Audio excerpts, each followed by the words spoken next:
Hi everyone, welcome back to my channel. Today's video is going to be a comparison video amongst two types of blushers. And they're right here. This one is the I'm Mimi, I'm Heart Stamped Blusher in 03 Blushed Pink. This one right here is the Kaja Cheeky Stamp Blendable Blush in 04 Fiesty.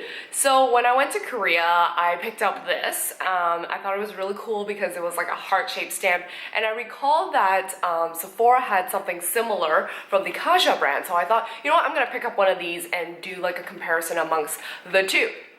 So let me get started.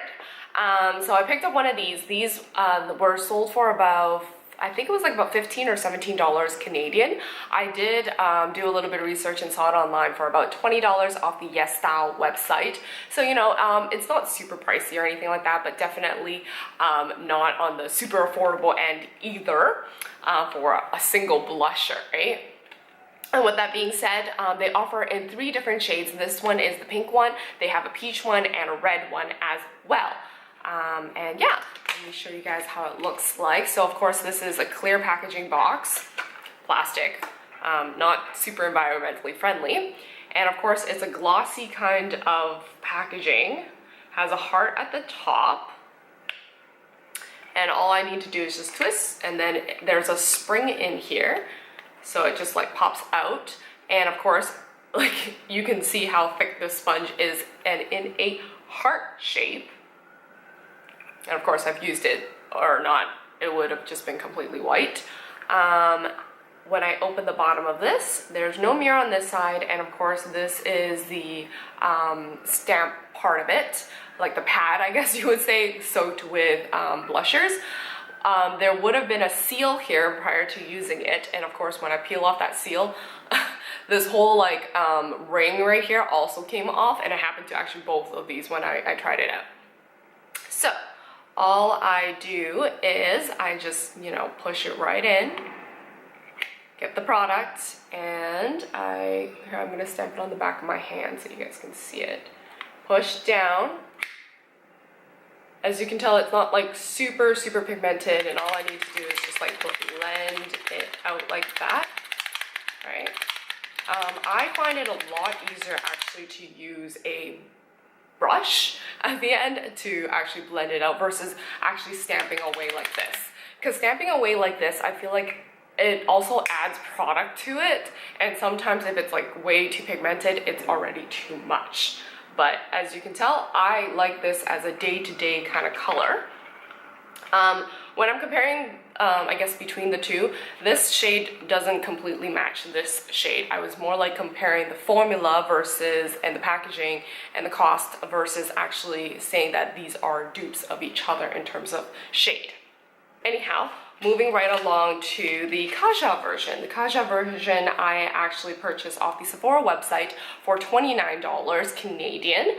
They offered in 4 different shades, and this one is more like a fuchsia kind of pink versus the other ones. I believe there was like a dusty pink and a dusty mauve, and I believe there may have also been a peach kind of shade. So those are the 4 shades that they offer. So that's why this is not, as you can tell, even the coloring on the packaging, it is not a dupe of each other in terms of color. And with that being said, the packaging is very similar. Also has a heart on the top. This one's more like a matte, sleek kind of version. This has a little bit of a gloss feel to it. When you're, I guess, feeling both of them, you probably feel this is a little bit more heavy duty than this one. In terms of product, I believe it's about the same. The, I guess, Korean version has, I guess, 1 milligram. Sorry, this one has, 6 grams, and then this one has 5 grams. So in terms of product wise, the Korean version has a little bit more, just a tiny little bit. You probably wouldn't even see the difference. Anyhow, with that being said, opening it up, also has the stamp like that, and it has the spring, also just as thick, as you can tell. You can compare the two. As you can tell, they're both just as thick, same height, same everything. as you can tell. And then popping up the bottom, that is the product itself, and all we do is just stamp right in. And I'm just gonna go towards here and stamp. Ooh, this one's a lot more pigmented. It picks up more product, and I'm just gonna stamp away just to show you guys.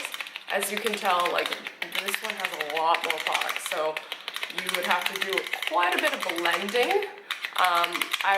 For people like myself, like with fair skin, like this shows a lot. Maybe someone with more tan or darker skin, you might not need to require too much blending as much as I do. And with that being said, I also think that it is better if I use a brush to blend away. I have the fuchsia one on my cheeks today. Reason being is, as you can tell, because of the pigmentation, this actually shows a lot better on camera versus the Korean version as here. So for me, for my preference, I prefer this one as everyday wear versus this one is a lot better for if people are taking photos, because makeup on your face in front of a camera, in front of photos, it removes like 30% of it. So therefore, of course, I usually go a little bit more heavy-handed when I'm filming, so therefore this fuchsia one from Kaja works a lot better for me. So of course, in terms of price point, you're probably thinking, well, getting my bang for my buck is probably the Korean version, even though it only offers 3 different shades. So as long as you like one of them or all 3 of them, that will work for you. Versus the Kaja one, yes, it's a little bit less in terms of product, like tiny little. And with that being said, they offer 4 different shades and more of shades that are more everyday wear, versus this is probably the only shade that I would think that it's everyday wear, versus the fuchsia one. It's probably better for darker skin, but I believe like the pink ones or the lighter pink ones, like the dusty mauves one, would work a lot better for an everyday wear. Anyhow, I hope you guys enjoyed this video, and if so, remember to give me that thumbs up. I do try to upload new videos each week, so make sure you are subscribed and turn on that little bell for notification. I shall see you guys in my next video. Bye bye for now.